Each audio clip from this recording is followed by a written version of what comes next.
வரப்போகிற மேசியாவாம் இயேசு கிறிஸ்துவின் நாமத்தில் வாழ்த்துக்கள். இந்த நாளிலும் ஏசாயா தீர்க்கதரிசியின் புஸ்தகம் 44வது அதிகாரம் 28ஆம் வசனத்தையும் 45ஆம் அதிகாரம் 1-7 வரையிலும் நாம் தியானிக்கலாம். இங்கே கோரேசை குறித்து இங்கே ஏசாயா கோரேஸ் பிறப்பதற்கு முன்பாக 150 வருடங்களுக்கு முன்பாகவே தீர்க்க தரிசனம் உரைத்ததை குறித்து இந்த பகுதியிலே நாம் பார்க்க முடிகிறது. கோரேசை குறித்து அவன் என் மேய்ப்பன், அவன் எருசலேமை நோக்கி நீ கட்டப்படு என்றும் தேவாலயத்தை நோக்கி நீ அஸ்திபாரப்படு என்றும் சொல்லி எனக்கு பிரியமானதையெல்லாம் நிறைவேற்றுவான் என்று சொல்லுகிறவர் நான். ஒரு புறஜாதி அரசனாகிய பாரசீக மன்னனாகிய கோரேஸ் பிறப்பதற்கு முன்பாகவே அவனை பெயரிட்டு அழைத்ததை குறித்து இங்கே ஏசாயா சிறையிருப்பிற்கு செல்கிறதற்கு முன்னமே இந்த தீர்க்க தரிசனங்களை எழுதுகிறதை பார்க்கிறோம். இங்கே ஆண்டவர் கோரேசை குறித்து என் மேய்ப்பன் என்று சொல்லுகிறார். 45ஆம் அதிகாரம் 1ஆம் வசனத்தில் கர்த்தராகிய நான் அபிஷேகம் பண்ணின கோரேசுக்கு முன்பாக மேசியா ஒருவருக்கு மாத்திரமே அபிஷேகம் பண்ணப்பட்டவர் என்கிற அந்த பெயரை பயன்படுத்தின இந்த இடத்திலே வேதத்திலே கோரேசுக்கும் மேசியாவினுடைய நிழல் உருவமாக அவனை இந்த இடத்திலே ஏசாயா காட்டுகிறதை நாம் பார்க்க முடிகிறது.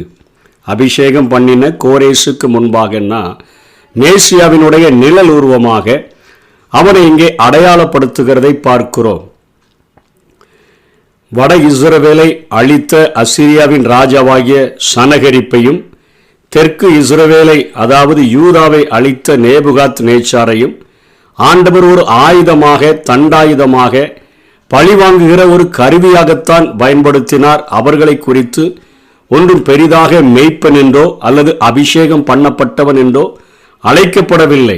ஏன் என்று சொன்னால் இன்றைக்கு நம்முடைய வாழ்க்கையில் கொஞ்சம் தண்டிக்கும்படியாய் நமக்கு உரிமை கொடுக்கப்பட்டுச்சுன்னு சொன்னால் மிகுதியாய் தண்டிப்பது போல, அதாவது ஒரு ஸ்கூலில் படிக்கிற ஒரு ஸ்டூடெண்ட்டுக்கு அவனுக்கு ஒரு தகுதியான தண்டனையை கொடுத்தா அவன் அதில் காரியங்களை செய்வதற்கு அவன் தன்னை மாற்றிக்கொள்ள முடியும். ஆனால் அதற்கு மிஞ்சின ஒரு தாறுமாறான காட்டு மிராண்டித்தனமாக அவனை தாக்கினால் எப்படி இருக்குமோ அதே போல வடக்கு இஸ்ரவேலை சனகரிப் தாக்கினான். தெற்கு இஸ்ரவேலை நேபுகாத் நேச்சார் தீ கொளுத்தி எருசலேம் ஆலயத்தை எல்லாம் தீக்கிரையாக்கி போட்டதை பார்க்கிறோம். ஆகவே அவர்களை ஆண்டவர் மேய்ப்பன் என்றோ அபிஷேகம் பண்ணப்பட்டவன் என்றோ அழைக்கவில்லை. ஆனால் கோரேசை குறித்து ஆண்டவர் சொல்லுகிறார் என் மேய்ப்பன் என்று சொல்லுகிறார். என்னுடைய நான் அபிஷேகம் பண்ணினவன் என்று சொல்லுகிறதை பார்க்கிறோம். அதற்கு காரணம் என்ன? அங்கே ஆண்டவர் சொல்லுகிறார் அவன் எனக்கு பிரியமானதையெல்லாம் அவன் நிறைவேற்றுவான் என்று சொல்லி ஏசாயா 44ஆம் அதிகாரம் 8ஆம் வசனத்தினுடைய பின்பகுதிகளை சொல்லுகிறார். எனக்கு பிரியமானதையெல்லாம் அவன் நிறைவேற்றுவான் என்று சொல்லி இயேசு கிறிஸ்துவிற்கு நிழல் உருவமாக காட்டப்படுகிறதற்கு ஒரே காரணம் அங்கே எரேமியாவில் 10ஆம் அதிகாரம் 7ஆம் வசனத்தில் இயேசு கிறிஸ்துவை குறித்து சொல்லப்படுகிறது.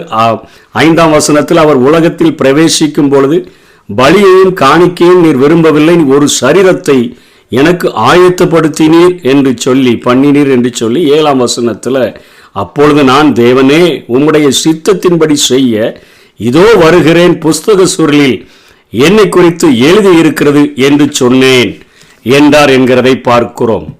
அங்கே இயேசு கிறிஸ்து பிதாவினுடைய சித்தத்தை நிறைவேற்றும்படியாக நான் இதோ வருகிறேன் என்று சொன்ன அந்த காரியத்தை தான் இங்கே ஆண்டவருடைய சித்தத்தை செய்யும்படியாக கோரேசும் செய்கிறபடியினாலே அவருடைய இருதயத்தினுடைய ஏக்கத்தை எல்லாம் பாரத்தை எல்லாம் வாஞ்சையெல்லாம் உள்வாங்கி கொண்டு அவன் கிரியை செய்கிறவனாக இருக்கிறபடியினாலே தான் ஆண்டவர் இங்கே அவனுக்கு பார்த்து மேய்ப்பன் என்கிறார், அபிஷேகம் பண்ணப்பட்டவன் என்று சொல்லுகிறார். எஸ்ரா 1ஆம் அதிகாரத்தில் அந்த முழு அதிகாரத்திலே நம்ம பார்க்கும் பொழுது எரேமியாவின் வாயினாலே கர்த்தர் சொன்ன வார்த்தை நிறைவேறும்படி பெர்சியாவின் ராஜாவாகிய கோரேசினுடைய 1ஆம் வருஷத்தில் கர்த்தர் பெர்சியாவின் ராஜாவாகிய கோரேசின் ஆவியை ஏவினதினாலே அவன் 550ஆம் ஆண்டு கிமு 550 530 வரையிலும் ஆட்சி செய்தான். அவன் கிமு 539 பாபிலோனை பிடித்த பொழுது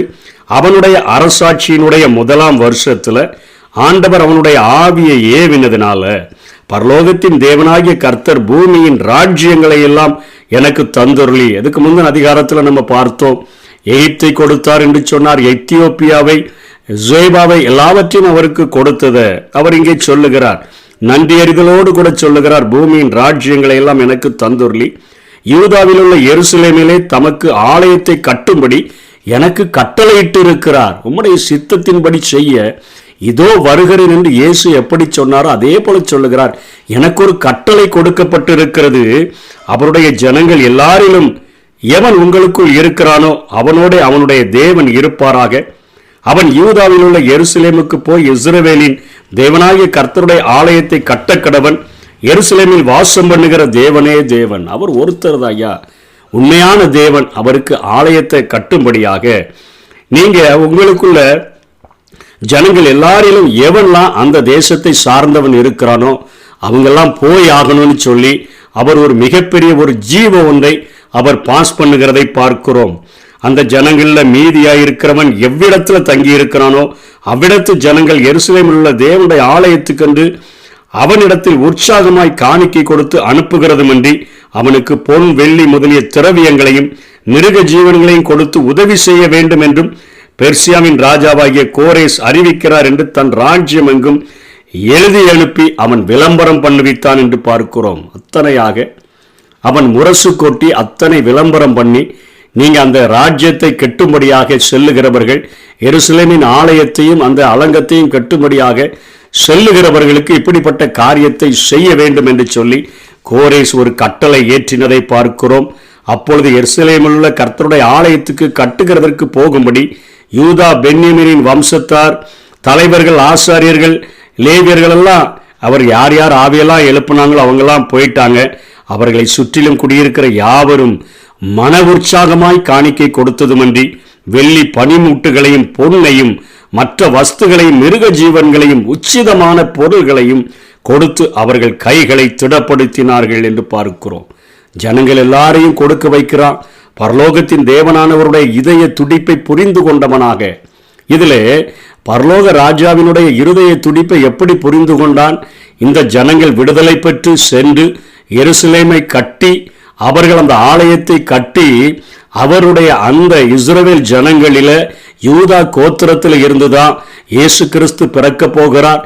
பிறக்கிற அந்த இயேசுதான் இந்த உலகம் முழுவதையும் ஆசீர்வாதிக்கிற ஒரு ஆசீர்வாதத்தின் ஊற்றாக அவர் வரப்போகிறார். அவர் ஒருவர் மாத்திரமே இந்த உலகத்தை ஆசீர்வதிக்க முடியும்.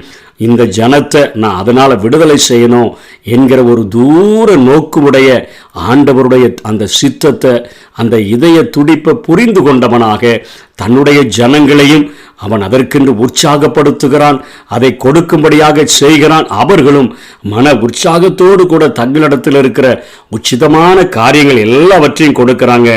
7ஆம் வசனத்தில் இவனும் கொடுக்கிறான். நேபுகாத் நேச்சார் எருசலேமிலிருந்து கொண்டு வந்து தன் தேவனுடைய கோவிலிலே வைத்திருந்த கர்த்தருடைய ஆலயத்து பனிமூட்டுகளையும் கோரேஸ் ராஜா எடுத்து கொடுத்தான் என்று பார்க்கிறோம். அவனும் கொடுக்கிறான். அவனும் அங்கே எப்படியாயிலும் தேவனுடைய திட்டம், தேவனுடைய காரியங்கள் நிறைவேற வேண்டும் என்கிறதுல அத்தனை ஒரு வாஞ்சை உடையவனாக, விருப்பமுடையவனாக அவன் செயலாற்றுகிறதை சட்டமாத்திரம் போடுகிறவன் மாத்திரமல்ல, அதை அப்படியே நிறைவேற்றுகிறவனாக அவன் அதை செய்து முடித்தபடியினால் தான் ஆண்டவர் அவனை பார்த்து அழைக்கிறார். இவன் என்னுடைய மேய்ப்பன், இமேசியாவினுடைய நிழல் உருவமாகிய அந்த அபிஷேகம் பண்ணப்பட்டவன் என்று சொல்லி ஆண்டவர் அழைக்கிறதை பார்க்கிறோம்.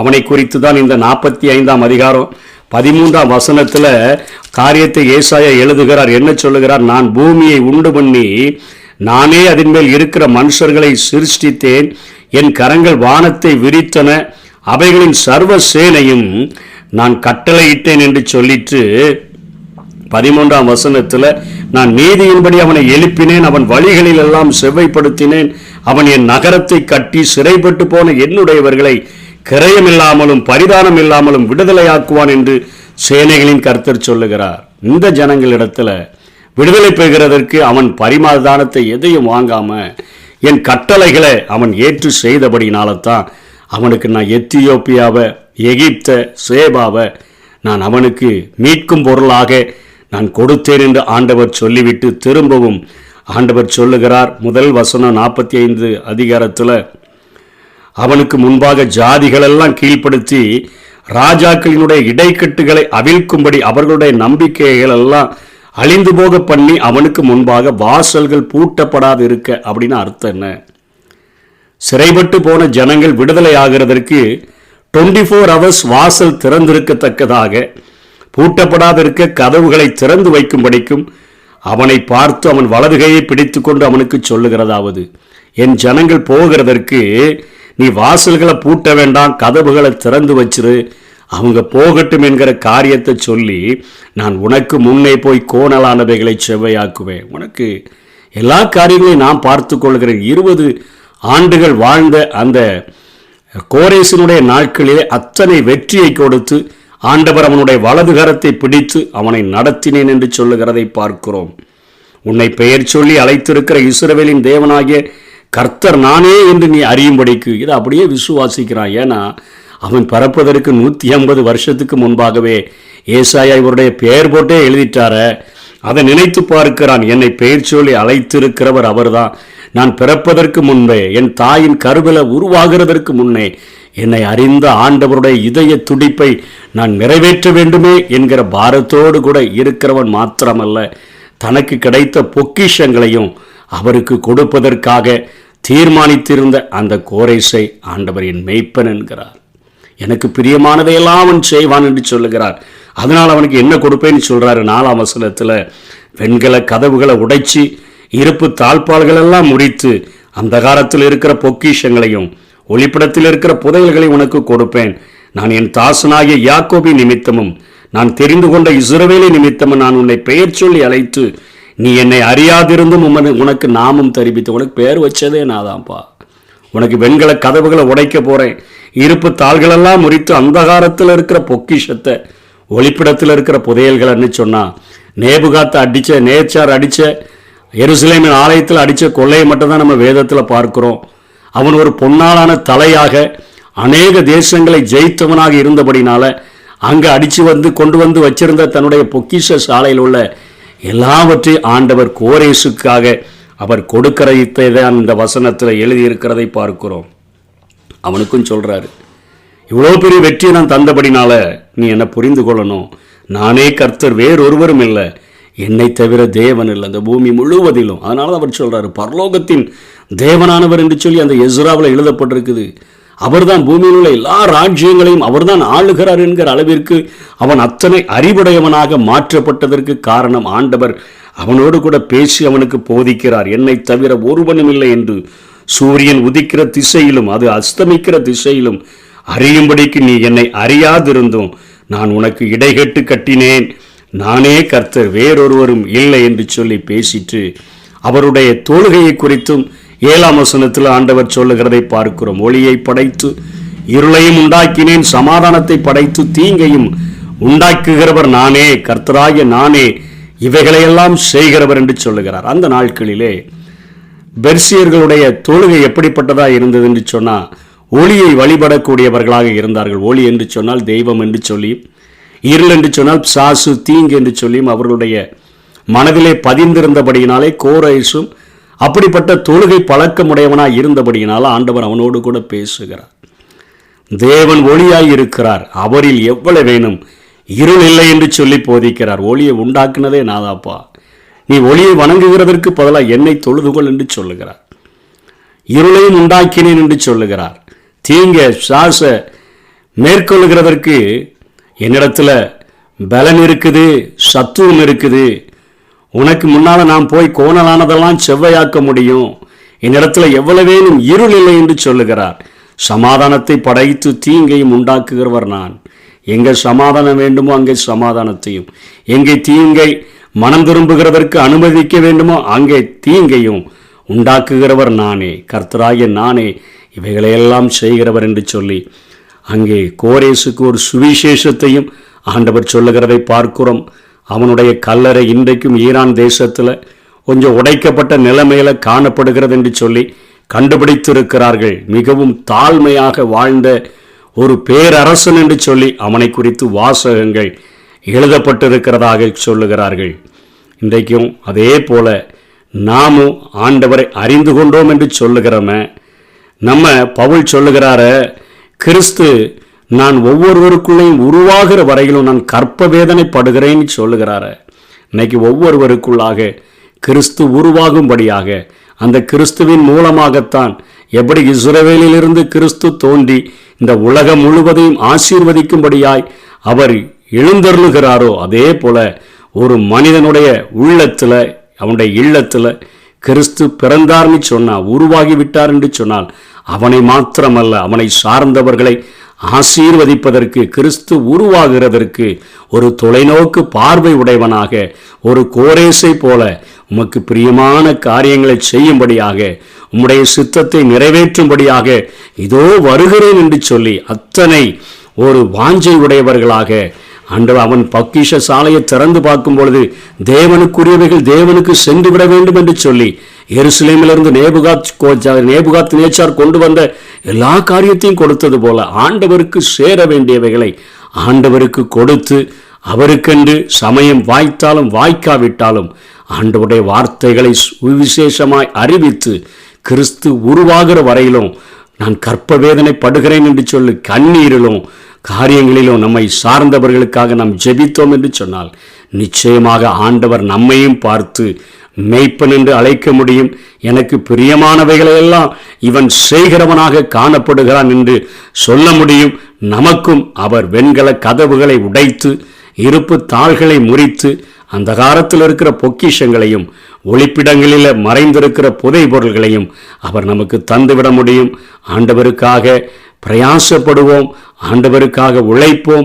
அவருடைய இருதய துடிப்பை உணர்ந்தவர்களாக உம்முடைய சித்தத்தை செய்ய இதோ என்னாலும் நான் ஆயத்தமாயிருக்கிறேன் என்று சொல்லுவோம்.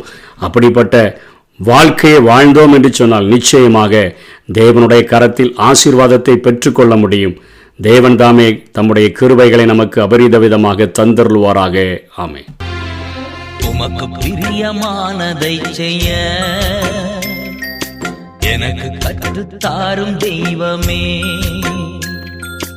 உமக்கு பிரியமானதை செய்ய எனக்கு கற்றுத்தாரும் தெய்வமே. நீரே என் தேவன், நல்ல பரிசுத்த ஆவியானவர் செம்மையான வழியிலே நடத்த வேண்டுமே, செம்மையான வழியிலே நடத்த வேண்டுமே.